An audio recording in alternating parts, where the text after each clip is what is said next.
Olá, olá, olá, boa noite, senhoras ricas desta louca família, sejam muito bem-vindas.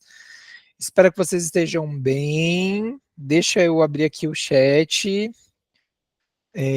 Vocês estão me vendo e me ouvindo direitinho? Coloca sim para mim. Tem o emoticon aí também, coloca o joinha para cima para eu saber que tá tudo certo. Deixa eu colocar aqui.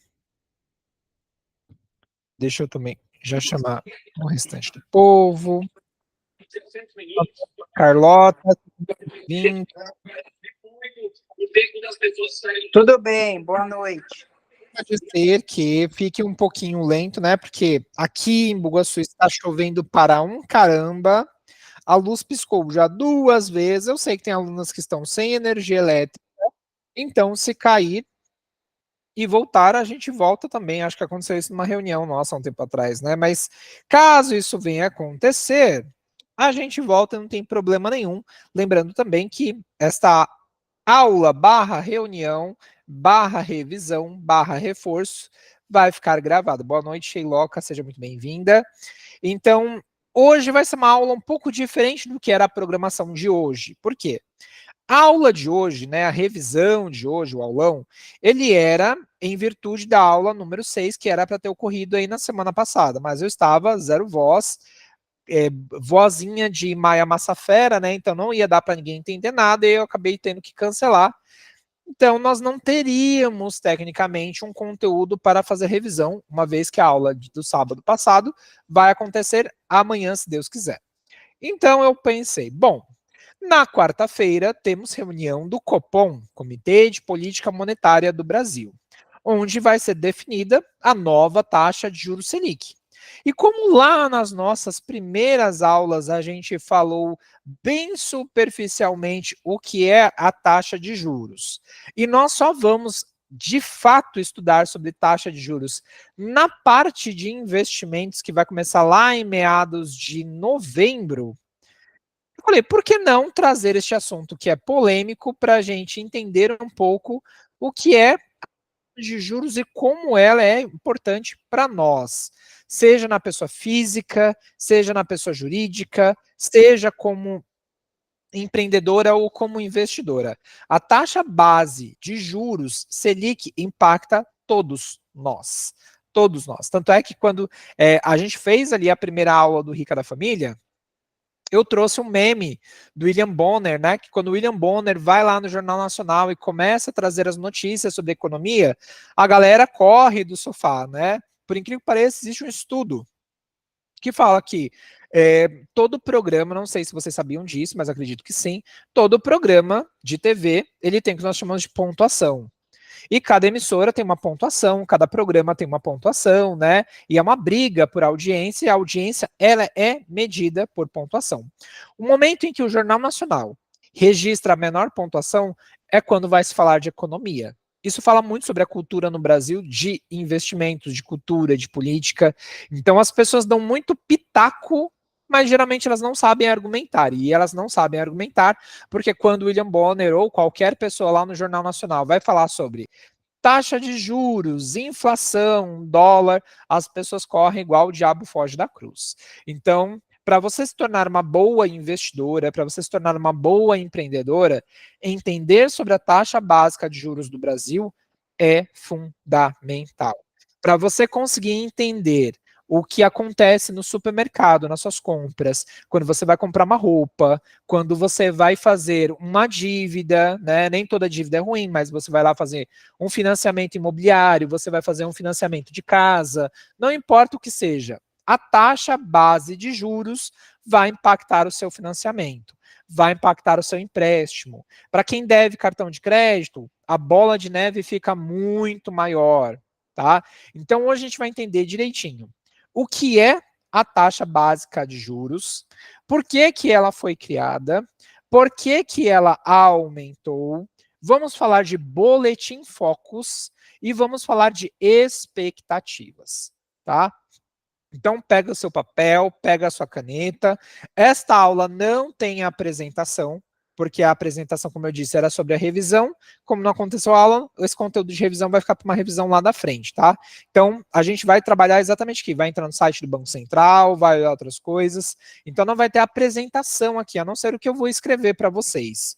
Vou trazer também algumas considerações nos investimentos, porque a maior parte, deixa eu ver, não, todo mundo está aqui já investe, então eu vou falar sobre algumas considerações nos investimentos, nas dívidas, em outras áreas também, tá bom? Então vamos entender primeiro o que é a taxa Selic, a famosa taxa Selic, ou vocês vão ouvir muito também taxa mãe da economia. A taxa Selic, ela foi criada em meados de 2002 pelo Banco Central e o foco dela principal é controlar a inflação. O que é a inflação? A desvalorização do dinheiro, do poder de compra, perante o aumento dos preços. Então eu vou abrir uma lousa aqui, porque eu vou escrever isso para vocês depois terem ali, para vocês poderem também conseguir ter as anotações. Deixa eu só abrir aqui minha luzinha. Tá tão bonitinha a minha lousa, gente. Eu fechei ela porque a luz piscou. Que ótimo. Deixa eu abrir ela aqui numa outra página. Então, quando o Banco Central ele começou a enxergar, né, os resquícios do plano Collor, eu não sei quem é que vai lembrar aqui do plano Collor, mas a gente teve ali o confisco da poupança. E o confisco da poupança. Ah, e vou falar também aqui sobre essa ideia do Banco Central, da briga com o governo, de pegar dinheiro de conta, tá bom? Então, assim, como eu recebi muita gente me mandando mensagem, perguntando se o dinheiro ia ser recolhido pelo governo, a gente também vai falar sobre isso, tá? Então, quando a gente teve ali o confisco da poupança em meados dos anos 90, a ideia do até então presidente era pegar este dinheiro das poupanças para injetar na economia, colocar esse dinheiro na economia, porque nós estávamos passando pelo que era chamado de hiperinflação. Em outras palavras, o dinheiro que você usava num período de tempo já não valia mais a mesma coisa num outro período de tempo. E quando eu falo período de tempo, era assim: de manhã você ia comprar 1 quilo de açúcar por um valor, à tarde ele estava mais caro. No dia seguinte ele estava mais caro, no período da manhã, no período da tarde ele estava ainda mais caro, e isso acontecia, era a hiperinflação. Tanto é que tem um vídeo super famoso aí na internet que mostra, né, uma repórter indo ao supermercado falando quanto que era meio quilo de café, quanto que era 1 quilo de açúcar, uma dúzia de ovos, todo mundo fica, ai meu Deus, que saudade dos anos 90. Bom, aquilo ali foi porque nós tivemos uma troca de moeda. E a troca de moeda aconteceu por causa da hiperinflação. O dinheiro se desvalorizou em nível tão absurdo que a única alternativa que o Banco Central e até então o governo federal da época tinha era uma nova moeda. E o Brasil tem um histórico de trocar moedas há bastante tempo. Quando foi trocando as moedas, o Banco Central entendeu o seguinte: bom, já temos um histórico de trocar de moedas todas as vezes que o país fica inflacionado. E parte dessa inflação vem, sim, da política, da forma de consumo das pessoas. Então, a gente tem inflação no Brasil desde a época da chegada dos portugueses no Brasil. Dizer descobrimento é errado, porque o Brasil não foi descoberto. Os portugueses chegaram aqui. É diferente. O Brasil já tinha uma população indígena. Então, a gente não pode considerar o nosso fator histórico. Os índios já estavam aqui, o Brasil não foi descoberto. Mas a gente vai dizer o seguinte: a inflação chegou quando os portugueses chegaram ao Brasil. E tudo começou exatamente com a troca de pau-brasil por bebida, por cigarro, coisas que os índios não conheciam naquela época. Então, olha só como a inflação ela já vem lá do nosso berço histórico. O índio dava o pau-brasil, que era a madeira mais cara e mais valiosa da época, para o português, e o português dava para ele o quê? Cigarro, que era um produto barato, dava o quê? Espelho, dava pente, coisas que até então eles nunca tinham visto. Então, eles davam um produto mais valioso que o Brasil tinha na época para os portugueses, trocavam por uma coisa com valor bem menor. tinha muito mais um valor histórico do que um valor financeiro, até porque nós falávamos em finanças naquela época. Então a gente fala que, realmente, a inflação ela existe desde os primórdios aí da chegada dos portugueses no Brasil. Isso só foi piorando com o passar dos anos, né? E aí, quando o Banco Central se tocou de todo o histórico que o Brasil já tinha, ele falou, bom, nós já trocamos de várias moedas aí nas últimas décadas. A inflação não vai deixar de existir. A gente precisa de uma outra medida para proteger o bolso do brasileiro, porque imaginando aqui de 20 anos, 30 anos, 50 anos, quantas moedas já teriam passado pelo Brasil? Então, o Banco Central, junto com o Copom, Comitê de Política Monetária, mais o governo federal, pensou em criar o que nós chamamos de hoje taxa-mãe da economia, que é a Selic. Selic significa Serviço Especial de Liquidação e Custódia, ou seja, ela é o freio que nós utilizamos na economia para barrar a inflação. Por isso que ela recebeu esse nome de taxa-mãe da economia. A taxa mais importante do Brasil. Porque é ela que é acionada quando a inflação está descontrolada. E aí pode surgir a dúvida que eu acredito que todos tenham. Peraí, a taxa Selic ela é importante para controlar a inflação, mas como que ela faz isso? A Selic, ela sempre foi muito bem vista nos investimentos de renda fixa, né, no CDB. Vou dar o exemplo do CDB, do Tesouro Direto, são os investimentos de segurança. Porém, vocês vão aprender na parte de investimentos que a renda fixa, ela não é fixa, apesar do nome. Ela também varia. Só que ela tem um fator de segurança. É muito difícil você perder dinheiro na renda fixa, no CDB, no Tesouro Direto. Mas você não perde, mas você também não ganha lá grandes coisas. E por que isso? Porque, na verdade, a taxa Selic nos investimentos, ela só corrige a inflação. Então, ela faz com que o seu dinheiro não se desvalorize quando aplicado, porém você não ganha esse rio de dinheiro que todo mundo imagina lá no CDB, no Tesouro Direto. Então, entendam. Renda fixa, aplicações de banco e do Tesouro Direto são para proteção de dinheiro. Tá? Então, eles começaram a falar assim, bom, a Selic vai impactar nos mercados de forma diferente. Nos investimentos, ela vai gerar um escudo de proteção. Então, o dinheiro que foi aplicado na poupança, foi aplicado no CDB, no Tesouro Direto, vão ficar mais seguros quando a Selic estiver em alta. Porém, não existe almoço grátis no mercado financeiro. Se a gente vai proteger os investimentos de um lado com a taxa Selic, a gente vai usar essa mesma taxa Selic para aumentar as dívidas dentro do setor bancário. Então, todos os bancos, incluindo o Banco Central, se baseia na taxa de juros para aumentar os juros das dívidas. Então, quando a taxa de juros aumenta, o seu cartão de crédito vai ter uns juros mais altos se você atrasá-lo, o financiamento imobiliário fica mais caro, o empréstimo fica mais caro, automaticamente isso tem um efeito cascata na economia, que é o que eu vou mostrar para vocês daqui a pouco. Então, a taxa Selic, ela sempre foi colocada como escudo de proteção do dinheiro, mas para quem deve ou quer pegar o dinheiro emprestado, taxa Selic alta é péssima, tá? No resumo, é isso. Pode falar, Carla. Você colocou a lousa? Se colocou, para mim não está aparecendo nada. Não, ainda não. Ainda não, porque ela está carregando aqui. Ah, tá Inclusive, bom. Gente, vai demorar um pouquinho mais para eu transmitir as coisas para você, porque a internet tá bem ruim, tá? Então, corre esse risco de eu transmitir uma coisa com vocês, sair a chamada, eu ficar sem áudio, saibam que é por causa da internet, tá? Então, eu tenho uma pergunta. Então, se a taxa de juros está alta, a Selic também está alta, é isso? A taxa de juros e a Selic é a mesma coisa. Ah, tá? É que a gente vai usar nomes diferentes. E acostumem-se, tá?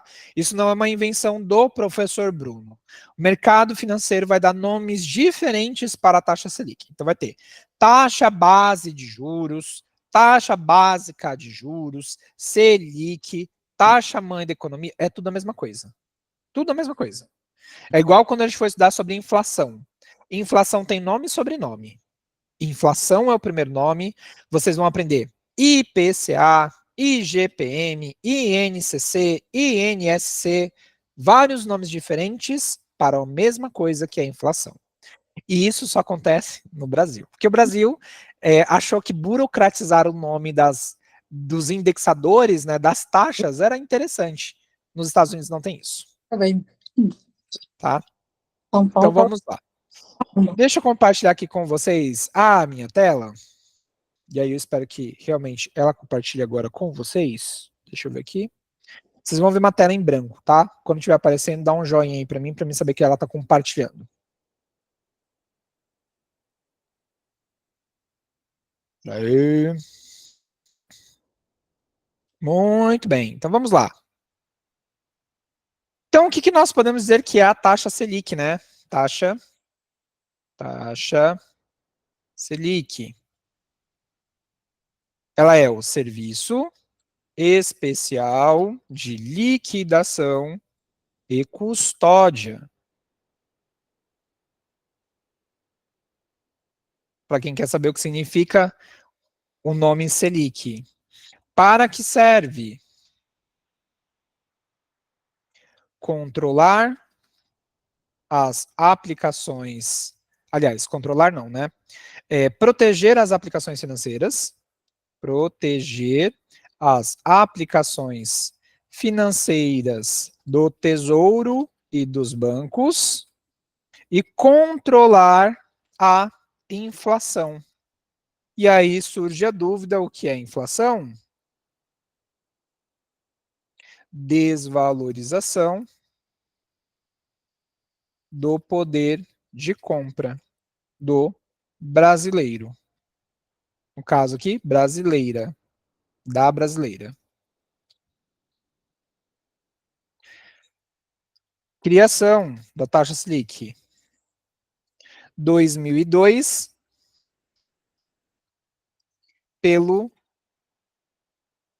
Banco Central. Tá? Ela pode ser considerada mecanismo de defesa. Mecanismo de defesa. Então, essas são as primeiras características, as primeiras as coisas que a gente precisa entender sobre a taxa básica de juros. Né? Como eu disse para vocês, vai ter vários nomes diferentes. E qual que é a questão? Quem define se a taxa Selic aumenta, se ela diminui? Quem é que calcula a inflação? Como que isso é feito? Vamos começar pelo começo. Quem é que mede a inflação? A inflação no Brasil, ela é medida pelo IBGE. Para quem não conhece, é o Instituto Brasileiro de Geografia e Estatísticas. Estatísticas. É isso mesmo, Instituto Brasileiro de Geografia e Estatísticas. Ele é o responsável pela pesquisa da inflação, que recebe um apelidinho chamado IPCA. E o que é o IPCA? Índice de Preços ao Consumidor Amplo. Então, o IBGE, geralmente, a cada 15, 30 dias, ele vai ao mercado financeiro, e o mercado financeiro pode ser considerado tudo aquilo que a gente consome. Então, água, luz, internet, alimentação, ônibus, moradia, óculos. Então, ele vai medir várias coisas diferentes num determinado mês para falar se houve um aumento no consumo de certos produtos. Por exemplo, durante o período dos primeiros 3 meses da pandemia, o IBGE, ele pesquisava a inflação de produtos específicos. Então, ele olhava, por exemplo, para a cesta básica do brasileiro. A nossa cesta básica era água, luz, moradia, financiamento, mas principalmente ele começou a olhar para coisas que até então ele não olhava, que era óculos de grau, internet e carro de aplicativo. Por que o IBGE começou a olhar o consumo desses 3 produtos? Óculos de grau, internet e carro de aplicativo. Porque era uma pandemia. O brasileiro começou a consumir muito mais tela. Todo mundo fazia tudo de forma online. Nós estudávamos, fazíamos cursos, fazíamos atividade física, conversávamos com pessoas o tempo todo pelo celular e pelo computador. Então, o consumo de tela aumentou. Em consequência, acredito que a maior, quem usa aqui pelo menos, né? Quem consumiu essa tela pagou um preço porque o grau do óculos aumentou. O meu aumentou. Ele aumentou 1 grau. Né? Então foi assim, num espaço de tempo muito curto. Por quê? Nós começamos a usar muito mais tela do que antes. Em seguida, a gente começou a usar muito mais carro de aplicativo, né? O Uber, por questão de segurança, do que usar o transporte público, porque as pessoas tinham medo de pegar Covid por causa dos decretos, mais um monte de coisa. E internet, porque a gente começou a fazer tudo pelo computador e pelo celular. Então, o IBGE começou a perceber que o consumo das famílias brasileiras desses 3 produtos aumentou consideravelmente. Então, começou a aumentar a inflação destes produtos. Eles começaram a ficar mais caros. O IBGE vai sempre medir a mesma coisa na inflação? Não. Ele vai olhar o que nós mais estamos consumindo num determinado período, que é esse 15 ou 30 dias. E aí, quando o IBGE ele chega e pega essa informação, então, quando um agente do IBGE for na tua casa perguntar quantos micro-ondas, banheiros e pinicos você tem, responda a eles. Porque isso é importante, tá? Para saber como é que está a economia no país. Porque esses caras, esses agentes de pesquisa, levam estes números para o IBGE e o IBGE traz para nós o dado da inflação. Só que não é o IBGE que vai trazer essa informação diretamente para a gente. O IBGE, ele recebe isso em forma de uma pesquisa. E quem pede essa pesquisa é o Banco Central. Então, o Banco Central, que também recebe um nome de Bacen, que é o nosso Banco Central, é o responsável, que também recebe o nome de autarquia ou autoridade, é o responsável por encomendar a pesquisa de inflação para o IBGE. Então, o IBGE não vai lá e faz a pesquisa porque ele é legal. Ele faz a pesquisa porque o Banco Central encomenda essa pesquisa mensalmente deles. E aí, quando o IBGE faz essa pesquisa, ele chega lá no Banco Central, não precisa se preocupar, porque depois na gravação da aula eu vou colocar esse slide aqui que eu estou escrevendo. Quando o IBGE traz esse número, vai ser o Banco Central que vai divulgar. Vai divulgar os dados da inflação, ou, como a gente diz, IPCA. Então, ela que vai falar se aumentou, se diminuiu. Então, é o Banco Central que vai trazer essa informação que foi pesquisada pelo IBGE. E quando a gente enxerga durante muito tempo que esse dado de inflação vem aumentando constantemente, o Banco Central agora vai se reunir com um outro órgão dentro dele chamado Copom. Copom. O Copom é o Comitê de Políticas Monetárias. Em outras palavras, quem decide, junto ao Banco Central, o futuro do dinheiro no país, de acordo com a inflação. Né? Então, o Copom é o Comitê de Políticas Monetárias e ele vai ser o responsável, junto com o Banco Central, para tomar as decisões. E aí, como é encomendado pelo Banco Central essa pesquisa pelo IBGE, e o IBGE faz essa pesquisa a cada 15 dias, o Banco Central e o Copom esperam um intervalo de 3 encomendas, né, 3 pesquisas, que vai dar 45 dias, para ele fazer as reuniões do Copom. Então, reuniões do Copom acontecem a cada 45 dias, para decidir o futuro do dinheiro. E aí entra a taxa Selic. Se o Copom começa, junto com o Banco Central, perceber que neste intervalo de 3 quinzenas, a inflação só subiu, o preço das coisas que a gente usa só subiu, ele tem que fazer alguma coisa para frear esses aumentos. Então, o que pode acontecer? Eles vão começar, então, a acionar a taxa de juros. Eles vão começar a aumentar a taxa de juros em pontos percentuais que geralmente começam com 0,25. Então, quando a inflação aumenta, o Copom mais o Banco Central inicia o aumento da taxa de juros, a Selic, em pontos percentuais, que geralmente são de 0,25 a 0,25 de aumento por reunião. Mas se a inflação estiver muito alta, acelerando muito, nosso dinheiro estiver desvalorizando muito, eles podem aumentar de 0,50 em 0,50, de 1 em 1. Então, quando você vê um aumento da taxa de juros aumentando de 1 em 1 ponto, é porque a gente está lascado. Em outras palavras, sem rodeios, é isso. A economia está uma M. Então está muito complicada. Os preços estão assim disparando no nível estrondoso. Quando que isso aconteceu? Pandemia do Covid-19.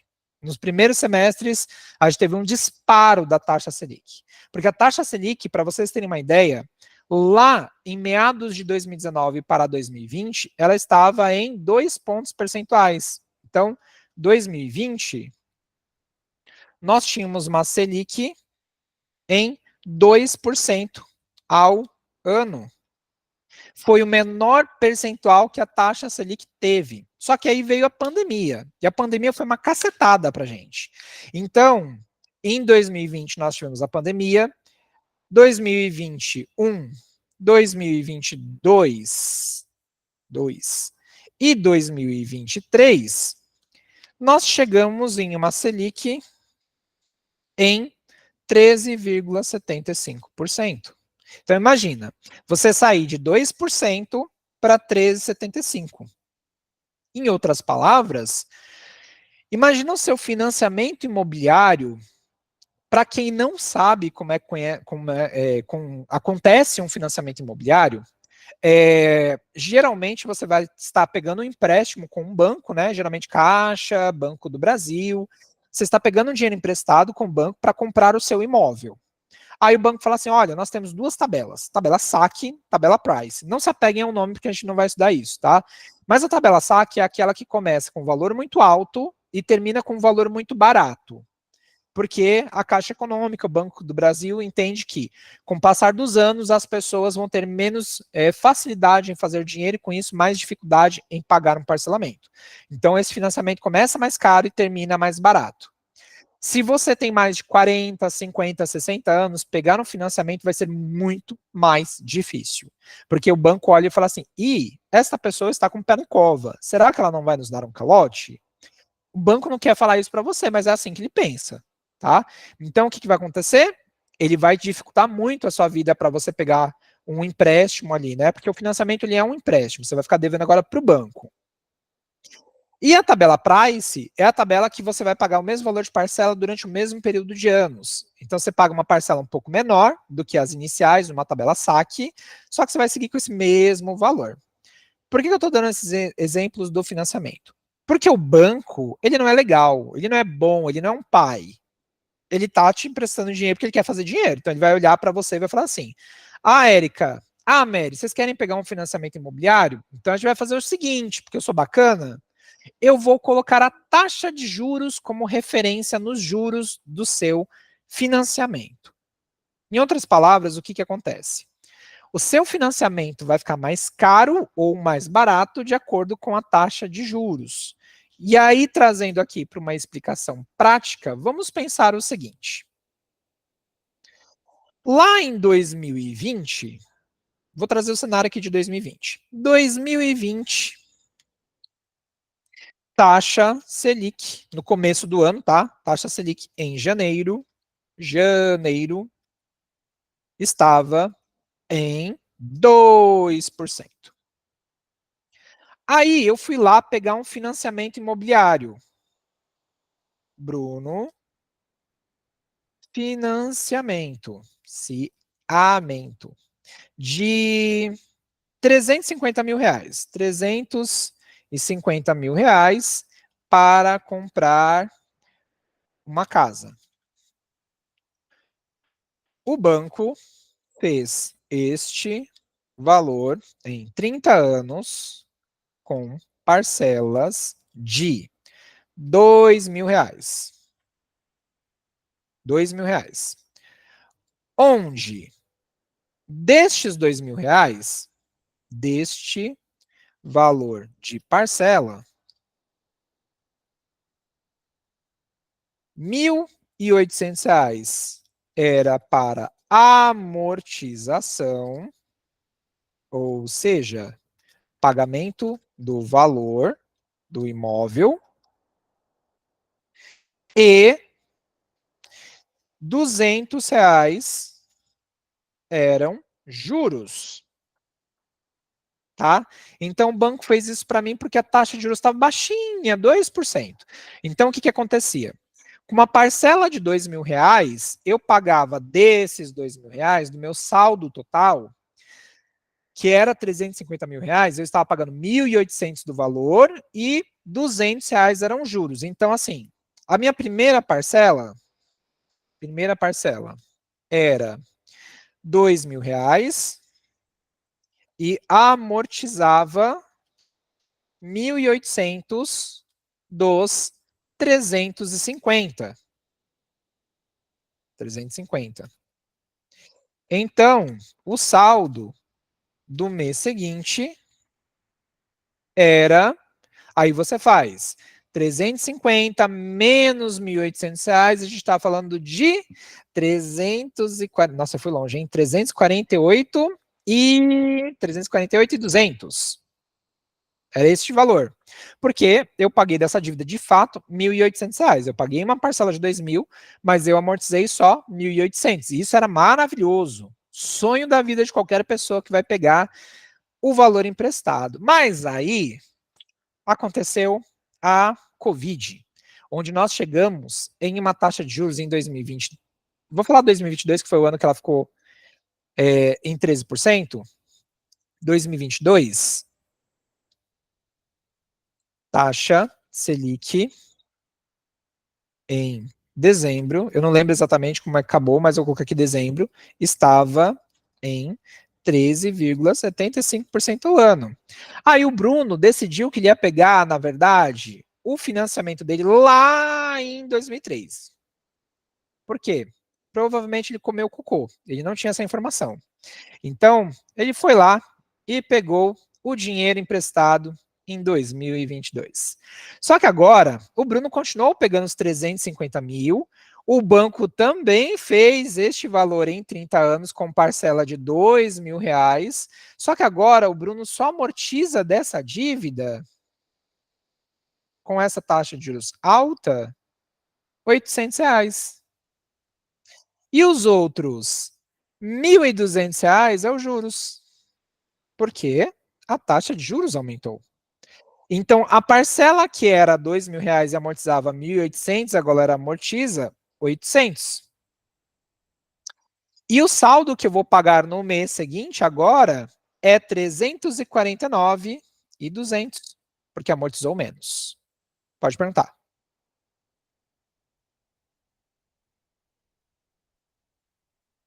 Pode perguntar. E aí o Bruno vai viver até os 150 anos pagando a dívida. Então, menina, aí o que acontece? O banco se tocou disso também. Aí fala assim, não vamos emprestar dinheiro pro Bruno. Porque agora o Bruno vai demorar muito mais tempo para pagar para a gente. Porque a quantidade de anos se manteve, mas ele entendeu que eu vou amortizar menos dívida. Então, o que ele vai fazer? ele não vai mais me emprestar esses 350. Ele pode me emprestar uns 200, 220, mas 350 ele não me empresta mais, tá? Então, este é o efeito que a taxa de juros alta causa no financiamento imobiliário. Mas se você tiver um cartão de crédito, é a mesma lógica. Imagina que você tem uma fatura de R$ 2.000 para pagar todos os meses e você atrasou esta fatura. Os juros vai comer solto. Vira uma bola infindável. Pesquisem o caso da moça que chegou ao seu primeiro 1 milhão e ela faz hoje, ela tem um Instagram que ela comemora, que ela chegou a quase 1 milhão de dívida em pouco mais de 3 anos por causa do Nubank. Porque o Nubank cobrou juros sobre juros por causa do aumento da taxa de juros Selic, e essa mulher que tinha uma dívida, acho que era de R$ 2.000, virou quase 1 milhão, por causa dos juros compostos nesse tempo. Porque os juros do cartão de crédito é diferente dos juros de uma rentabilidade. E aí a gente entra numa lógica que vocês, como investidores, precisam se atentar. Nunca, eu vou repetir, nunca, never, de jeito nenhum, um juros de uma aplicação financeira vai ser maior do que os juros de uma dívida. Se alguém virar para vocês e falar, olha, nós temos uma aplicação que rende o dobro da sua dívida, é mentira, isso é golpe, isso não existe. Nenhum juros de aplicação financeira vai ser maior do que os juros de uma dívida. Quer um exemplo prático? Pega uma Casas Bahia, pega uma loja 100, vai lá e olha o que é o CET, custo efetivo total. Se você for hoje numa loja comprar um produto de R$ 100 e você decidir pagar à vista, pela lei, pelo Código de Defesa do Consumidor, a loja pode dar entre 3% a 5% de desconto. Mas você não sabe disso, então você não pede desconto, porque você acha que quem pede desconto é mão de vaca. Enfim. Quando você pede lá o seu desconto, a loja vai te dar ou é R$ 3 ou é R$ 5. Esse é o desconto que ela vai te dar, 3% a 5%. Agora, se você comprar nas lojas 100, por exemplo, este mesmo produto de R$ 100 parcelado em 12 vezes, eles vão te cobrar por parcela 3% ao mês, o que vai dar 36% ao ano. Então, o produto que você pagou R$ 100, na verdade, você pagou R$ 136. Então, é diferente um desconto de um valor de juros ou de uma rentabilidade comparada com os juros de uma dívida. Em outras palavras, pelo amor de Deus, tudo que é mais sagrado, não atrase as suas dívidas, não atrase suas contas, não entre no loop infinito de taxa de juros, porque a Selic, ela parece que é boazinha, mas ela é a cuca. Porque se você ficar devendo, não adianta você esperar, e aí eu entro porque que os juros de rentabilidade nunca vai ser maior do que os juros de uma dívida. Você acha que você está ganhando, e eu já vi aluno fazendo isso. Ah, eu vou pegar um empréstimo com o banco e aí eu vou investir metade desse dinheiro, porque está rendendo a taxa de juros. Só que o rotativo da dívida da pessoa é 3, 4, 5 vezes maior do que a rentabilidade da aplicação. Então você está ganhando um pouquinho mais lá no seu CDB, no seu tesouro direto, mas em compensação as suas dívidas estão torando. Você está ganhando de um lado, mas está pagando o dobro de rentabilidade, de juros do outro. Então, taxa Selic alta não é legal. Não é. E aí, pensando na lógica aqui do financiamento, vamos transformar isso agora num empréstimo. A pessoa, ao invés de pegar e fazer um financiamento, ela pegou esse dinheiro em empréstimo. R$ 350.000 em empréstimo. É a mesma lógica. Em 2020, ela ia pagar um valor de parcela de R$ 1.800 para amortizar da dívida dela. Quando esta pessoa pega uma taxa de juros de 13,75, ela vai amortizar bem menos e esse empréstimo dela vai ficar por muitos e muitos anos ali para ela pagar. Por quê? A taxa de juros está alta e o banco não é idiota. Os bancos, na verdade, não são idiotas. Nós fazemos previsões. Nós, mortais, fazemos previsões para 3 anos, que geralmente não bate o que as pessoas esperam. Porque, para vocês terem uma ideia, a expectativa do Banco Central, a meta, a famosa meta do Banco Central, do governo federal, é que nós fechássemos esse ano com uma taxa de juros de 9%. E ela está em 10,75% porque ela aumentou nesta última quarta-feira. Então, imagina agora que essa taxa de juros alta e você vai lá e pega um empréstimo. Você vai ficar pagando esse empréstimo, ó, minha filha? E dependendo do contrato de empréstimo que você pegou, mesmo que a taxa de juros caia, talvez o seu contrato de dívida não caia. E tem um pulo do gato aqui para quem tem financiamento ou tem dívida em aberto. Quando a taxa de juros cai, você pode ir lá no banco e pedir a revisão da sua dívida. E falar assim: olha, banco, eu descobri lá com o professor doido que quando a taxa de juros cai, eu posso pedir a renegociação da minha dívida. Ele não vai diminuir o número de parcelas, né, o valor da parcela, mas ele vai amortizar mais, porque agora você tem essa informação. Você sabe que quando a taxa de juros cai, pelo Código de Defesa do Consumidor e pelo Código do Banco Central, você pode ir lá e pedir a renegociação da sua dívida. Então, se você comprou um imóvel com a taxa de juros em 3,75 ano passado, por exemplo, em 2023, hoje a taxa de juros está em 10,75, ainda não é tão interessante, mas já dá para fazer alguma coisa. Você pode ir lá no banco e falar assim: olha, banco, eu fiz o meu financiamento, o meu empréstimo, a minha dívida com vocês ano passado, quando a taxa de juros estava em 3,75. Aí eu descobri lá com o meu professor que agora, como a taxa de juros caiu, eu posso pedir a renegociação dessa dívida. Então, eu quero que você faça um novo cálculo da minha dívida, seja financiamento, empréstimo, qualquer coisa. Você não vai ganhar tanta coisa de vantagem, porque a taxa Selic ainda está alta, né? 10,75. Enquanto ela estiver acima de 2 dígitos, que é acima de 10, você não vai conseguir uma grande diferença, mas já é alguma coisa, tá? E aí, pensando aqui na questão do empréstimo, por que a gente fala que a taxa de juros tem uma correlação negativa com a bolsa de valores? Porque quando a taxa de juros sobe, a bolsa de valores despenca, né? Parece uma hemorragia, fica tudo vermelho. Se a taxa de juros é para proteger a economia. Vamos pensar o seguinte: o dono da empresa que você investe na bolsa de valores, em ações ou fundos imobiliários, ele tem três formas de pegar dinheiro. Ele pega dinheiro através de ações e fundos imobiliários na bolsa de valores, e você se torna sócia da empresa ou do fundo. Debentures, que são títulos de venda dentro dos bancos, né? A empresa pega a dívida dela, leva no banco e vende para nós investidores. Ou a terceira alternativa, que é a mais comum, que é os empréstimos.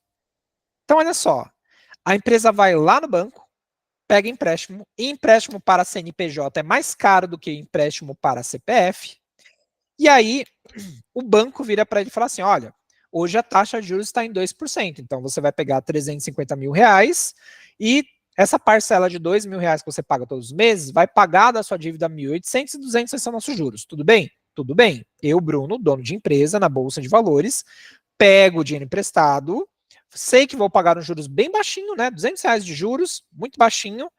Vou contratar mais gente para trabalhar para mim. Essas pessoas vão produzir mais, eu vou vender mais e vou ter mais lucro. Com este lucro, eu vou conseguir pagar minha dívida, ó, muito mais rápido. Mas aí, digamos que a empresa passou esse período, ela não pegou empréstimo, deixou para pegar lá em 2023, com a taxa de juros em 13,75. Agora a empresa pegou de novo os 350 mil reais, só que aí o banco mostrou isso aqui para ela e falou assim: olha, empresa, você vai pegar 350 mil, mas do valor de 2 mil reais você só vai amortizar, só vai pagar 800 reais a sua dívida, os outros 1.200 é juros. Eu, dono de empresa, lá na Bolsa de Valores, falei assim: ah, não, banco, então dá uma segurada no carrinho de pipoca, eu não vou pegar. Eu não pego o dinheiro. Aí eu não contrato. Aí eu não produzo, e eu não tenho lucro, e automaticamente o mercado financeiro, nós investidores, vamos olhar para essa empresa que não tem lucro e vai falar: por que raios eu vou colocar o meu dinheiro num lugar que não me traz rendimento? As pessoas saem da bolsa igual o diabo foge da cruz. E aí a bolsa despenca. Então a gente sempre vai ter essa correlação ou essa gangorra. Enquanto a taxa de juros estiver alta, a bolsa cai. Quando a taxa de juros cai, as empresas enxergam que é interessante pegar empréstimo, voltam a pegar empréstimo, a bolsa se valoriza. E aí a gente pega o bendito caso do presidente Lula falando que o brasileiro tem que parar de viver de renda e viver de trabalho. Se a gente começa a viver somente do trabalho, os donos de empresa tecnicamente, são os beneficiários do rendimento. Eles recebem renda. O dividendo, né, que o presidente diz que é errado as pessoas receberem. E aí, qual que é o problema? Se não existir um dono de empresa recebendo renda, ele não constrói uma empresa. Se não construir uma empresa, não tem trabalho. E aí, como é que as pessoas vão viver de trabalho? E aí isso gerou um sério risco, né? Risco não, desculpa, essa palavra, risca essa palavra, tá? Não tem risco.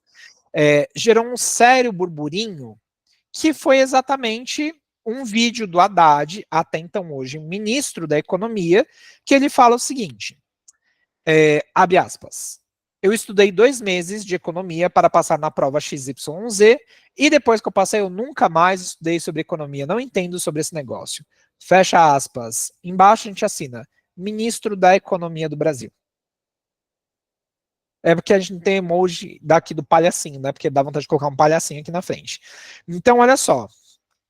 Quando a gente tem essa inflação ficando alta, a taxa Selic ela é obrigada a disparar para controlar isso, né? Então, como que ela vai controlar? Ela vai aumentar o percentual, o dono de empresa ele não vai pegar dinheiro emprestado, ele não vai contratar, isso vai obrigar o mercado a parar de comprar. Ah, Bruno, mas parar de comprar é ruim. É ruim, mas se a gente para de comprar, para de consumir, as pessoas prezam muito mais por pagar as suas contas, elas consomem menos porque não tem produto no mercado para comprar. Então, para controlar a inflação, eles precisam aumentar a taxa de juros. Não tem como não fazer isso. E a taxa de juros e a inflação, ela é afetada por vários motivos diferentes. E aí a gente entra nos motivos pelo qual a inflação dispara. Deixa eu mudar aqui. Vamos colocar aqui. Inflação disparando. Motivos. Daria um e-book, mas eu vou tentar fazer isso aqui no slide. Tá? Então, por que, que a inflação dispara? Comentários de presidente, faz o L, ou tá ok. Comentários de presidente, crises climáticas, crises sanitárias, escândalos e rachadinhas.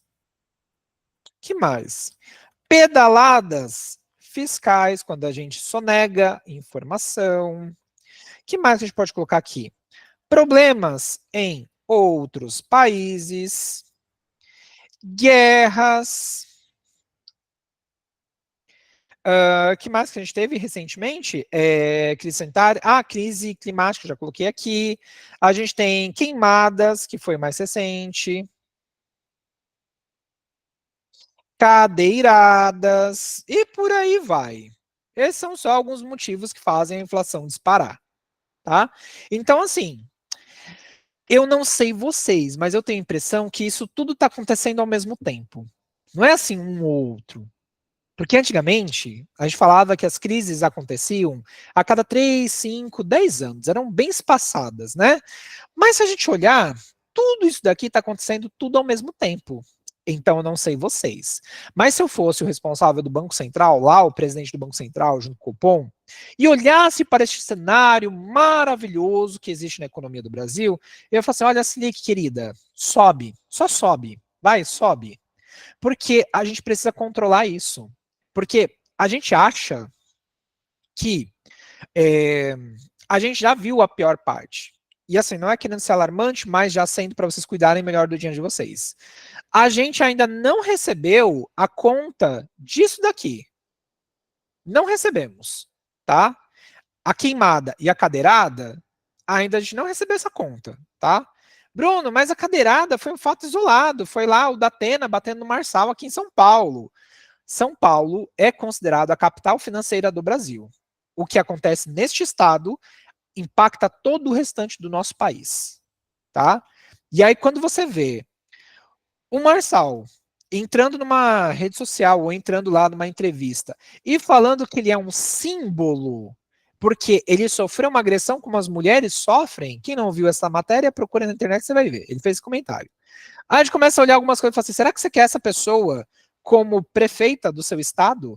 Que é uma pessoa que tem influência também para falar sobre a economia local de uma cidade e que, por ser a capital financeira de um país, tem impacto no Brasil inteiro, que o americano que investe fortemente no Brasil começa a olhar e falar assim, será que eu quero voltar? Aliás, será que eu quero colocar o meu dinheiro em um país onde tem estes caras governando? Onde você tem estes problemas financeiros acontecendo, crise climática acontecendo no lugar onde é o pulmão do mundo? Isso tudo vai impactar e vai gerar a inflação. A gente não recebeu a conta ainda da crise no Rio Grande do Sul, a gente não recebeu a conta ainda das queimadas e a gente não recebeu as contas ainda das queimadas. A gente está colhendo frutos ainda do impeachment da Dilma, da greve dos caminhoneiros, do escândalo da JBS, escândalo da carne fraca, que rodou o mundo inteiro, e da pandemia. A gente nem pagou essa conta ainda. Então, se vocês repararem, de 2020 para cá, na verdade não, né? Porque o impeachment aconteceu em 2015 e ela saiu em 2016. Então, se a gente coloca de 2015 para cá, foi só paulada. Então, a gente não tem uma vida econômica boa, boa de verdade, desde o impeachment para frente. Eu vou falar que desde o primeiro governo da Dilma a gente não tem uma boa vida financeira. Você trabalha, não sei vocês, mas a gente trabalha e tem a sensação de que o dinheiro nunca é o suficiente. Que você tem que trabalhar 3 vezes mais para conseguir ter qualidade de vida de uma coisa ínfima, muito pequena. As pessoas estão se sentindo culpadas por conseguirem ir no McLanche, ali, comer o McLanche, por comprar uma roupa. Comprar uma calça torna a pessoa endividada, inadimplente, que ela não consegue pagar o cartão de crédito dela. Isso é inflação, e é por isso que a taxa Selic dispara. Tá? E onde que nós vamos enxergar estes dados da inflação e da taxa de juros? E também, como a gente vai se inteirar das datas em que o Copom faz as reuniões de aumento da taxa Selic? No material de vocês, quando a gente enviou os kits, tinha lá o link, né, da playlist de música e dos materiais adicionais. Nos materiais adicionais, tinha lá os checklists de livros, filmes, séries, novelas, e lá no final tem uma série de links de sites importantes. Um dos sites era o site do Banco Central. Então, eu vou abrir aqui o site do Banco Central para a gente encontrar essa informação lá dentro, tá? Então, você pode estar Banco Central, eu vou compartilhar já com vocês. Então, deixa eu trazer a gente aqui para essa outra aba aqui do Banco Central. Você vai digitar Banco Central. É este primeiro site que aparece para a gente. E aqui você vai ter acesso a toda a política econômica do nosso país. E aí, aproveitando aqui esse gancho, que a gente vai olhar aqui o Banco Central, olha só, tem até uma notícia legal. Como usar o Open Finance e se dar bem. Open Finance são as finanças abertas. Olha só a taxa Selic aqui pra gente, 10,75, piscando no meio da nossa cara. Olha só,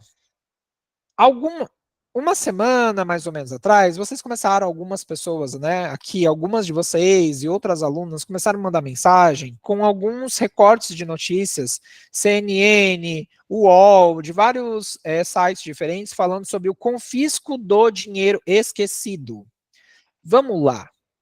Daqui para frente eu vou botar vocês para ler texto, tá? Bastante texto. Texto sobre economia, texto sobre política, texto sobre crise.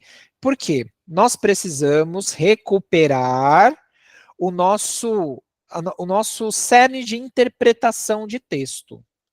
Porque as pessoas começaram a confundir confisco de dinheiro esquecido com confisco do dinheiro em conta ou aplicado.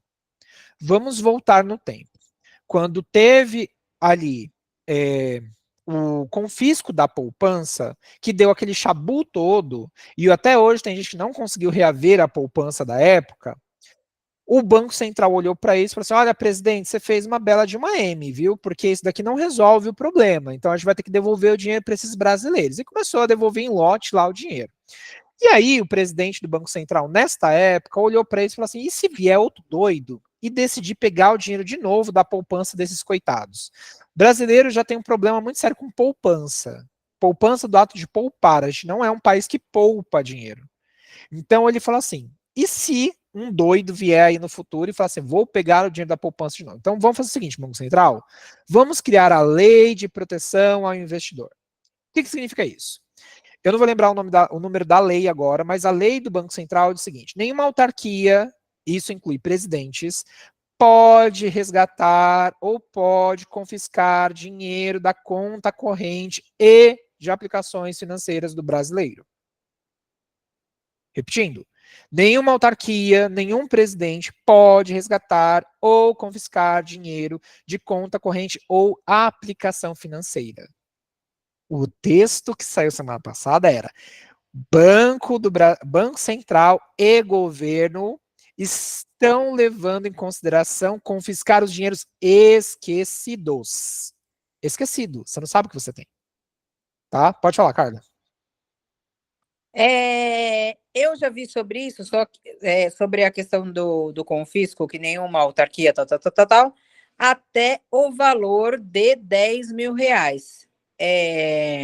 Não sei se você já viu isso daí. A partir daí ele pode confiscar. Nada. Eles não podem confiscar nada de nada. Não tem confisco, gente. Não tem isso. Não tem valor estipulado, não tem nada, tá? Então, olha só. Quando o Banco Central, né, porque esta foi uma campanha, é uma campanha do Banco Central. O Banco Central está colocando aqui no site o tempo todo. Entre aqui, consulte se você tem saldos a reaver, se você tem saldos esquecidos. E aí o Lulinha virou lá e falou assim, bom, queridos, precisamos pegar dinheiro de algum lugar, né, porque da onde está arrecadando não é o suficiente, inflação disparando e etc. Olha, vamos fazer o seguinte, Banco Central, pensa aí como é que vocês vão fazer isso, mas a ideia que eu tenho aqui é a seguinte, já que tem dinheiro esquecido nos bancos, e os bancos estão usando esse dinheiro do povo, né, para fazer mais dinheiro, a gente vai fazer o seguinte, a gente vai fazer uma campanha. Se o brasileiro, durante um período de tempo, isso ainda não aconteceu, tá? Não tem uma campanha para isso ainda. Se o brasileiro, num período de tempo, não for lá e resgatar o dinheiro dele esquecido, não consultar os saldos dele, o dinheiro que está parado nos bancos vai entrar para o cofre da União, que é o Tesouro Direto, né? E as outras formas que o banco tem de guardar este dinheiro. Então, esse dinheiro sairia das contas que você nem lembra que você tem, iria para dentro ali do cofre do governo federal e ele usaria esse dinheiro ali para pagar o orçamento dele, né? A habitação, a questão de moradia, programa assistencial, entre tantas outras coisas, porque a conta não está fechando, está faltando dinheiro no orçamento do governo, tá? E isso fez com que as pessoas enxergassem somente o recorte da notícia.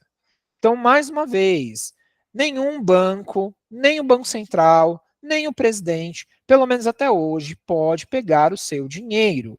Mudar uma lei não é tão simples assim, tá? Imagina hoje que as pessoas têm uma coisa chamada tecnologia, porque na época não existia tecnologia como tem hoje, todo mundo com acesso à informação, descobrindo que o governo foi lá e pegou o dinheiro que estava na conta. Caiu seu salário na conta, o banco foi lá e pegou porque o governo mandou. É simples. O Lula vai aparecer com a cabeça espetada num negócio de um dia para o outro. Isso não tem como acontecer. Isso ia virar uma terceira guerra dentro do Brasil. Tá? Então não se preocupem com isso. Porém, por via das dúvidas, né? Como eu sempre falo, coisas que nunca aconteceram antes acontecem o tempo todo. Existe essa lei de proteção. Mas leis podem ser revistas. E elas podem ser revistas não para acontecer amanhã, mas daqui 5, 10, 15, 20 anos para frente. Por via das dúvidas, aqui tem a parte da pesquisa para você saber se você tem saldos esquecidos, tá? Agora, se você nunca trabalhou registrada, se você resgatou todo o seu saldo do FGTS, de outras coisas, por que raios você acha que tem dinheiro esquecido em algum lugar? Não tem, tá? Mas para tranquilizar vocês, isso não vai acontecer. Pelo menos pela lei que nós temos em vigor hoje, isso não pode acontecer. Se o Banco Central, junto com o governo federal no futuro, vai rever isso, aí é outra história. Mas falando de lei, o Lula não pode falar, vamos confiscar o dinheiro, vai lá e pega. Tá bom? Então tranquiliza o coração de vocês. Vocês têm que ter mais medo é de deixar dinheiro parado em conta e o banco quebrar. Tá? Então, se o banco que você investe está mal das pernas, aí você tem que tomar cuidado. Essa é a realidade dos bancos no Brasil hoje? Não. O setor bancário no Brasil é muito mais seguro do que o setor americano, por exemplo. Tá? A gente tem muito menos quebras de bancos aqui no Brasil do que acontece lá fora nos Estados Unidos. Certo? Então, assim, ó, alivia teu coração porque não tem nada assim de vai confiscar dinheiro. Você ia ver isso em tudo que é lugar, tá? O que eles estão falando é de saldo esquecido. E provavelmente o Banco Central, se isso passar adiante, isso for aprovado, ele vai começar a fazer campanha em tudo que é lugar. Vai ter no Instagram, vai ter na TV aberta, vai ter no Facebook. Não sei se o Twitter está funcionando, mas vai ter no Twitter, vai ter tudo que é lugar.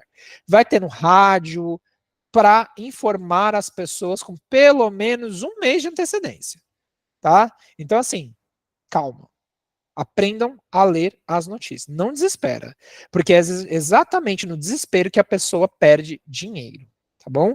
Então, eu só trouxe esse ponto aqui, porque é muito importante vocês entenderem que o mercado financeiro não é uma bagunça. Existem leis. E quando acontece uma coisa igual aconteceu lá na década de 90, do confisco, eles vão criando coisas para proteger, porque o Banco Central também é fortemente impactado. Quem ajuda o governo federal a pagar as contas é o Banco Central. Então, o presidente do Banco Central está de olho em tudo isso, tá bom?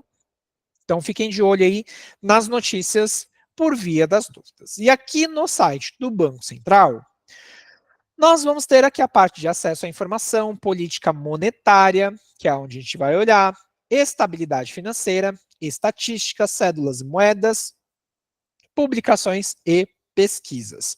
Descendo um pouco mais, vocês vão encontrar esse panorama econômico do lado direito. Olha só, a inflação dos últimos 12 meses está em 4,24 e a Selic agora está em 10,75. Então, para você enxergar como se deu a inflação, deixa eu ver se eu consigo trazer ele aqui em tela cheia para a gente. Deixa eu ver como ele está aparecendo. Olha só como é que estava a inflação lá em 2020 e, deixa eu ver, setembro de 2023, né? Há um ano atrás. A inflação estava em 5,19. E aí ela veio caindo, né? Caindo, caindo, caindo, caindo. E chegou a 3,69 em abril deste ano.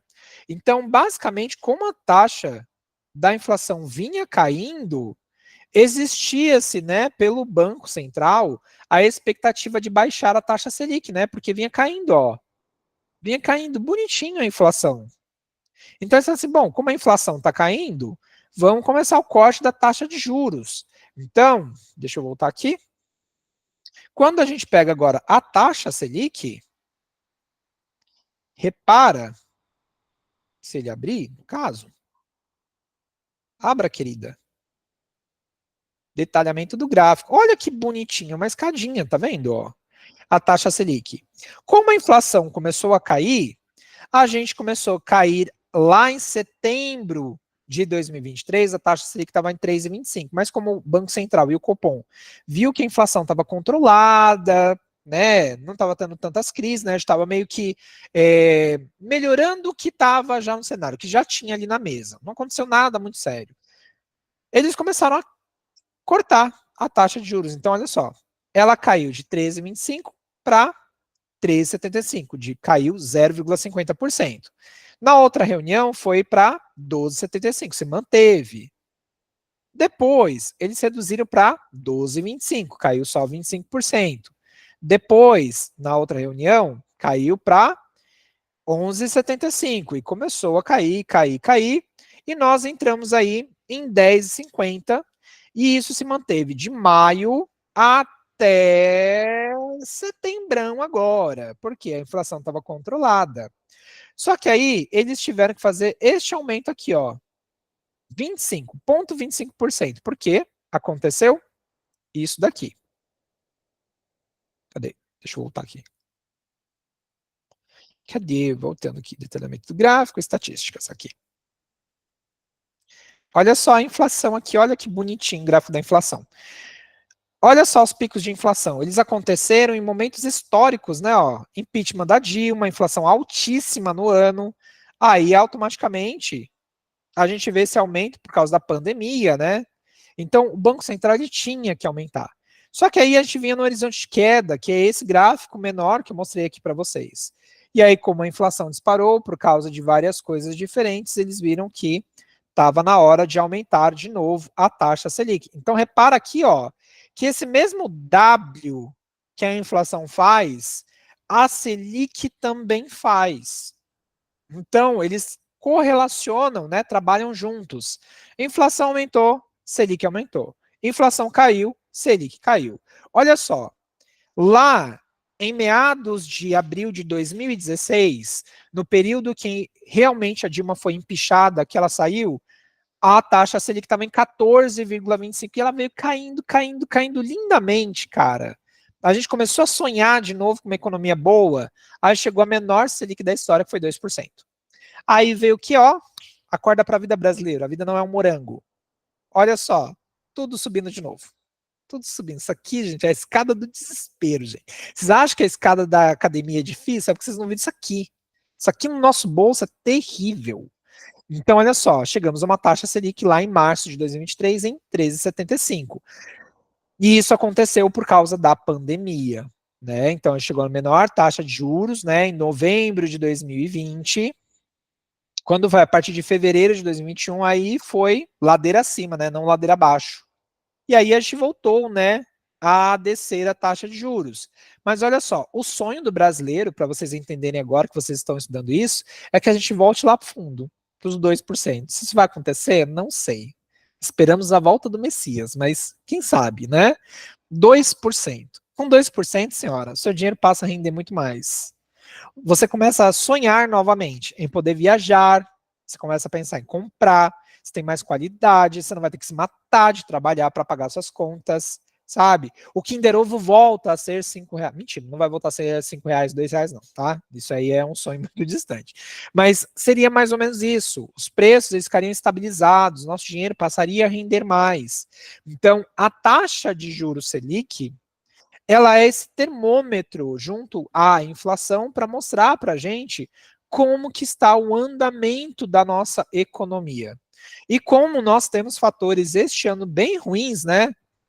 Nós tivemos ali a crise no Rio Grande do Sul, agora nós estamos tendo a das queimadas, as eleições, comentário de políticos, presidentes e afins, isso eu estou falando de Brasil, né? Tem ali as crises nos Estados Unidos, de emprego, de presidência, guerra, tudo isso acontecendo, tudo impacta o Brasil, tá? Tudo impacta o mundo inteiro, tá? Então nós não somos o centro do universo. Tudo acontece e tudo impacta vários mercados diferentes, mas estamos falando do nosso país. Então, é por isso que a taxa de juros aumenta, porque a inflação acelera. E vocês entenderem isso é fundamental. Não adianta, senhoras, ter R$ 10.000 para investir todo mês e não saber a correlação da taxa de juros com seus investimentos. Taxa de juros alta, renda fixa rende mais. Bolsa de valores cai. Não vou comprar bolsa de valores, pelo contrário. Quando a taxa de juros está alta e a bolsa cai, não é porque, na maior parte das vezes, as empresas ficaram ruins. É porque elas estão sofrendo porque o mercado não gosta de empresa que não paga renda. Só que com uma taxa de juros alta, a empresa não pode pegar empréstimo, ela não pode crescer, ela não vai ter lucro. Mas não significa que ela ficou ruim. Significa que ela está desvalorizada na bolsa e é uma oportunidade de comprar. Vou sair comprando tudo que me der na telha? Não, porque você não é uma criança mimada. Você vai sentar e vai estudar. Então, mas todo mundo, mas você não é todo mundo, tá? Então a gente vai começar a estudar as empresas na hora que chegar ali na parte de bolsa de valores, de investimentos, para vocês entenderem este impacto.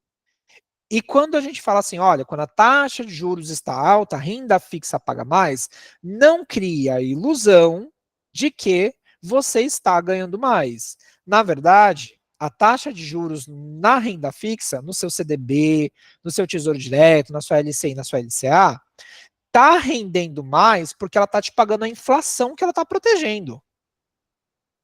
Se não existisse inflação, ela não estaria te pagando isso, e estaria tudo no 0 a 0. Então, vocês vão escutar muito que Renda fixa não é fixa. Renda fixa não enriquece as pessoas. Em outras palavras, o que enriquece uma pessoa é empreender e bolsa de valores. Ah, mas eu conheço fulano que perdeu dinheiro na bolsa. Presta atenção na metodologia que essa pessoa usou. Ela era aquela pessoa que você via ela assim, ó, nas reuniões, nos eventos, falando assim, eu estudo tantas horas por dia.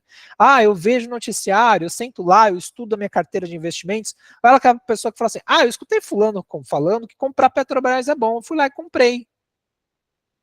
Existem dois perfis de investidores. Os que sentam a bundinha numa sexta-feira, 8 horas da noite, igual vocês estão fazendo, e realmente vai ter resultado financeiro, e a galera do oba-oba. Eu não quero ver vocês passando informação de graça para os outros, porque vocês não estão fazendo isso de graça, tá? Seja por dinheiro ou por tempo. Então, assim, a gente vai aprender a investir na contramão, no contrafluxo do que a maior parte do mercado faz, que é, eu vi uma notícia que a Petrobras vai pagar dividendo. O pessoal não sabe nem o que é dividendo. Eu vi que a Vale está pagando valores altíssimos. Aí vai comprar uma Vale e não sabe que está tendo crise lá na China, que eles não estão comprando minério de ferro, comprou a ação hoje por R$ 60 e amanhã está 30. Aí desespera, né? Todo mundo pulando do Titanic. Ninguém com bote salva-vida, nem nada. Porque não entende economia, não entende ciclo econômico. Então a taxa de juros, ela faz parte do ciclo econômico. Todas as vezes que vocês ouvirem falar de reunião do Copom, vocês vão ter que se atentar, porque isso vai mudar totalmente a estratégia de investimentos de vocês. Vamos falar para quem dirige? Até para quem não dirige também, porque isso é um termo simples. A taxa de juros é o nosso GPS. É ela que vai nos direcionar para falar, olha, o que eu vou comprar hoje? O que eu vou comprar daqui 30 dias? Não caia em indicação que você vê na internet sem estudar. Não caia na ideia de que, tá todo mundo vendendo, vou vender. Tá todo mundo comprando, vou comprar. Geralmente a notícia chega pra gente quando a catástrofe ou a vantagem já aconteceu. Por isso que vocês vão aprender comigo, inclusive, se vocês quiserem anotar aí para já começar a pesquisar, vocês vão aprender comigo o que a gente chama de análise fundamentalista. Análise fundamentalista. Análise fundamentalista é o estudo dos fundamentos econômicos. Sabe o que vai acontecer? Você vai escutar um monte de barulho ao seu redor. Um monte de gente falando, é o fim do mundo, é o apocalipse, é a volta do Messias, é não sei o quê, a bolsa vai quebrar, não sei o quê. Só que você vai ter senso crítico para pegar todas essas informações, olhar para a sua vida financeira e falar assim, o que está acontecendo com fulano é fruto de falta de entendimento. O que está acontecendo aqui já aconteceu antes. Porque se a gente pega, por exemplo, crises, deixa eu abrir um outro arquivo aqui para vocês. Bolsa de valores no tempo. A gente vai ter esse gráfico numa aula, mas eu quero mostrar para vocês como a bolsa funciona. O Infomoney tem aqui um gráfico maravilhoso. Deixa eu ver se eu consigo abrir ele aqui para a gente ver rapidinho. Isso aqui é bem antigo, tá? Não é atual, mas vai dar para dar uma elucidada no que eu quero. Eu queria de um prazo mais longe, mas eu não trouxe esse conteúdo para cá. Então, deixa eu mostrar aqui para vocês. Será que isso aqui me deixa dar zoom? Deixa eu ver se me deixa dar zoom. Não vai deixar, porque eles são desses, né? Então, olha só. O que eu quero que vocês prestem atenção? Na linha. Sabe o que é isso daqui? 2022, 2023. Sabe o que é cada textinho desse? Uma crise que aconteceu. O que a gente pode reparar? Que a bolsa sobe, cai, sobe, cai, sobe, cai, sobe, cai, sobe, cai, de novo, sobe, cai.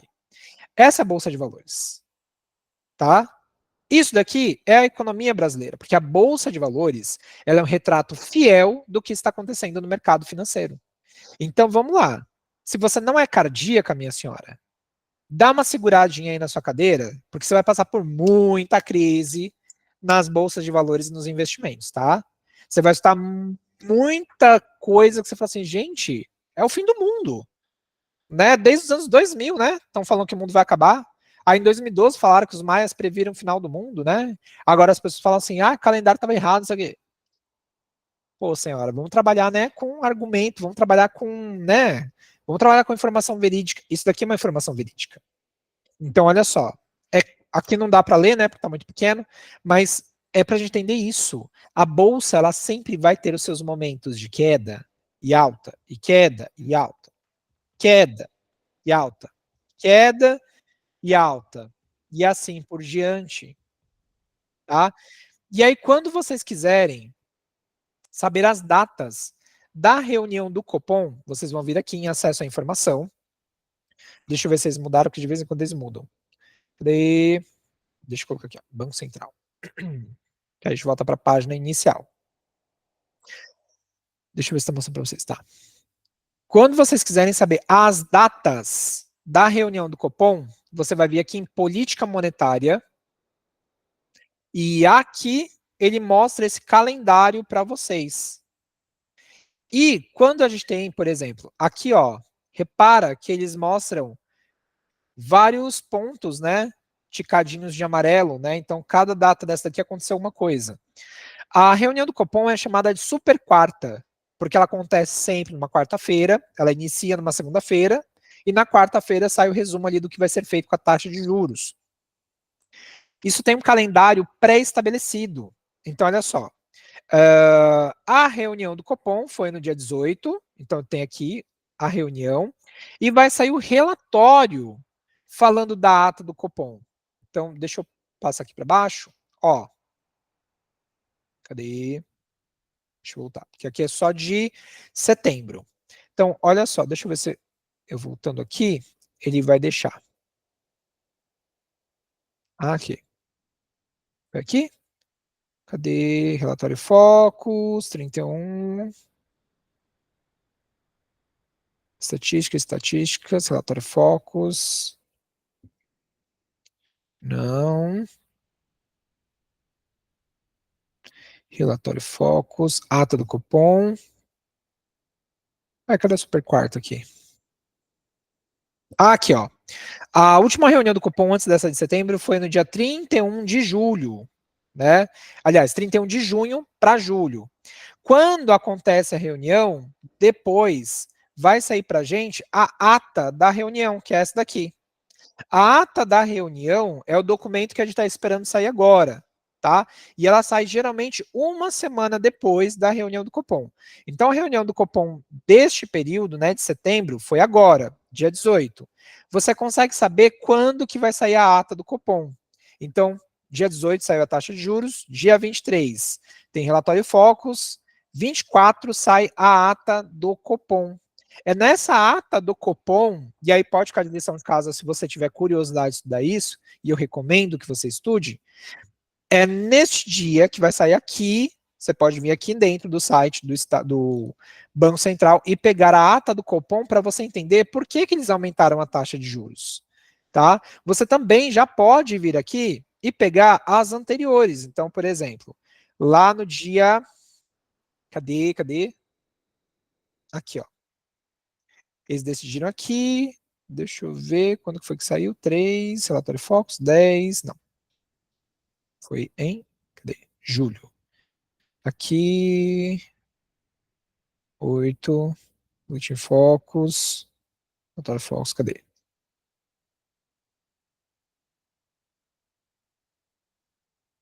Trinta e um, ok. Aí saiu. Aqui, ó. Você vem aqui, clica. Ata da reunião do Copom. Não vai deixar por aqui? Então, vamos olhar lá embaixo. Atas do Copom. Tá vendo aqui do ladinho esquerdo? Se você não conseguir aqui pelo link, que não está deixando eu fazer agora, vem aqui em Atas do Copom. Quando você vier em Atas do Copom, vai ter todas as atas em um modelo PDF para você baixar. Então aqui, ó, atualização da conjuntura econômica do cenário do Copom. Conjuntura, cenário econômico, que de racha isso? Conjuntura é conjunto, gente. É um conjunto de informações que eles leem para dizer se a taxa de juros vai aumentar ou diminuir. Cenário e análise de riscos. Então eles colocam, ó, no cenário de referência, a trajetória para a taxa de juros é extraída da pesquisa Focus e a taxa de câmbio parte dos 5,55 do dólar. E eles trazem aqui, ó, toda a ata para você ler. Gente, mas isso é muita coisa. Minha filha, você achou que ter liberdade financeira ser a rica da família, você ia sentar, assistir uma aula e o dinheiro ia brotar na tua conta? Não. Agora a gente vai ralar para ler informação. Então, quando eu falo para vocês que ser a rica da família não é a coisa mais difícil do mundo, mas não vai ser todo mundo que vai conseguir, tá? É, a vida, vamos falar que a vida, ela recompensa quem se esforça. Isso daqui é um baita de um esforço. Ler esse tipo de relatório é um baita de um esforço. Sabe por quê? Você vai ter que ler isso daqui com o dicionário do lado, ou com a página do Google aberta para você pesquisar termo.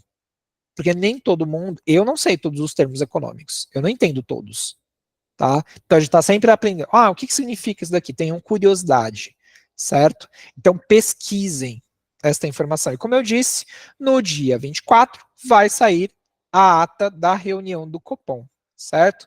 Então, este era o nosso conteúdo de hoje, para falar sobre a taxa de juros.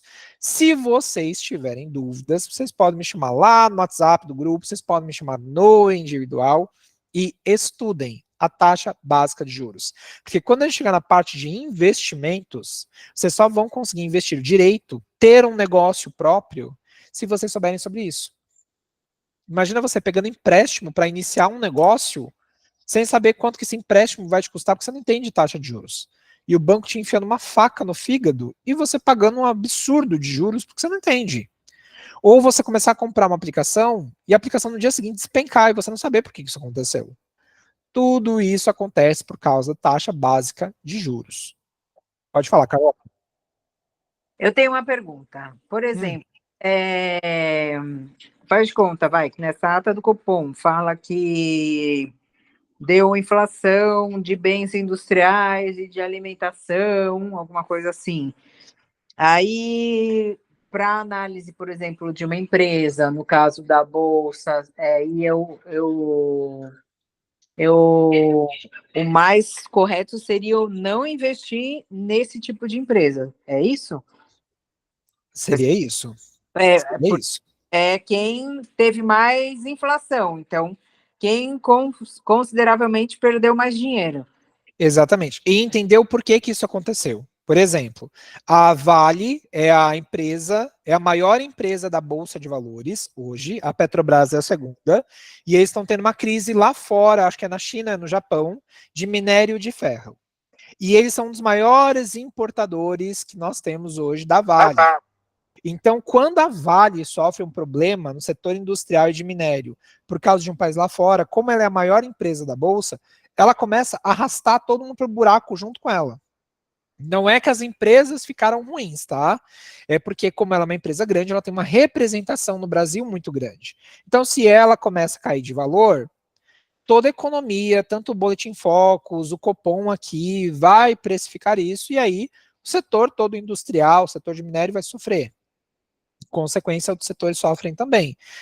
A melhor alternativa que a gente tem é estudar a análise fundamentalista. Por que, que a empresa está caindo? É a empresa que é ruim ou é uma crise econômica?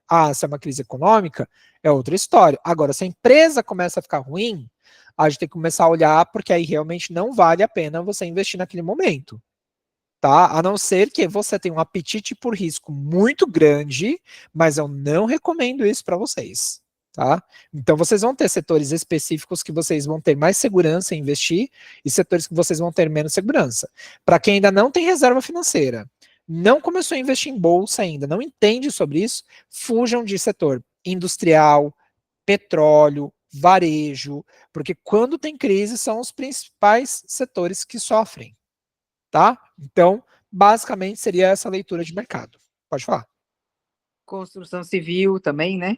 Construção civil, ninguém constrói nada durante o período de crise, né? O mercado fica estagnado, não cresce. Foi esse um dos medos lá nos Estados Unidos, né? Recessão, parar de crescer, que parar de crescer causa um efeito cascata, não é só os Estados Unidos que sofrem, em consequência seremos nós também, certo?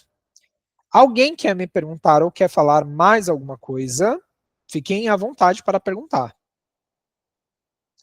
Deixa eu ver aqui. Peraí, deixa eu fechar aqui. Bom, amanhã temos nossa aula tradicional e eu estou com a voz muito bem agora, obrigado. Então amanhã vocês têm aula normalmente, às 9 horas da manhã, iremos falar sobre o financeiro das empresas. E vai ser muito importante também, porque quando a gente começar a estudar bolsa, vocês também vão pegar um pouco do conteúdo que vocês vão adquirir a partir de amanhã para fazer leitura de relatório lá no futuro, tá? Então nós estamos agora no módulo 2 de empreendedorismo e amanhã a gente vai começar a falar sobre o financeiro das empresas, tá? Se vocês tiverem alguma dúvida, como eu disse, vocês podem me chamar aqui, estou à disposição. A gravação de hoje, com o arquivo do que eu escrevi, vai estar disponível depois de amanhã, junto ali com a aula que a gente vai ter amanhã, tá bom? Semana que vem não temos aulão, somente aula normal lá na outra semana. Agradeço a participação de vocês, mesmo com chuva, algumas sem luz, tá bom? Se vocês tiverem alguma dúvida, me chamem aqui que eu estou à disposição. Beijos, bom descanso para vocês e até a aula de amanhã. Tchau, tchau.